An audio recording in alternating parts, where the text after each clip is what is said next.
اقسم بالله في ناس كده في الحياة شغلتهم يعترضوا وما يعجبهمش العجب، يعني ناس مخلوقة عشان تقول رأيها وخلاص. فأنا هقول حاجة، الفيسبوك ده الاكونت بتاع الفيسبوك ده بتاعي ومكتوب باسمي، وانت عندي فريند، مش معنى انك عندي فريند انك ابويا، مش معنى انك عندي فريند انك واصي عليا. انا انزل اللي انا عايزه، انا بنزل الحاجه اللي تعجبني، مش هنزل حاجه اللي تعجبك. انا اعجبك وانا بوست عشان اعجبك؟ انا بنزل الحاجه اللي تعجبني. والله عجبتك عادي اعمل لي رياكت يا عم، ما عجبتكش ما تعملش رياكت. اوعى اشوفك عامله غضبا ولا بتقول رايك في كومنت، انت ما تقولش رايك.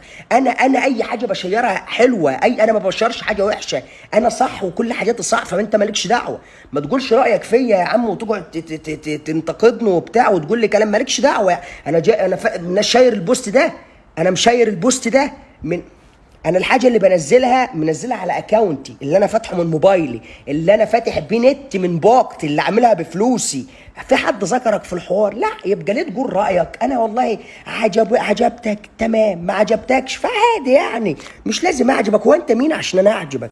انا كائن ديمقراطي، انا بحترم كل الاراء، كل الاراء على راسي، كل الاراء ده على راسي، بس هعمل اللي انا عايزه. كل الاراء على راسه وعلى عيني، بس انت اللي هيعجبني فيك اكتر لو خليتك في حالك تمام.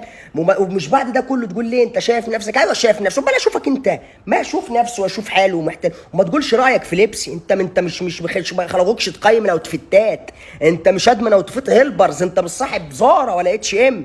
ما تقولش رايك في شكلي، مالكش ده. ما تبقاش معفن ومش ما تغسل وشك الصبح تقول رايك في شكلي، وما تقولش رايك في حياتي برضو، مالكش دعوه.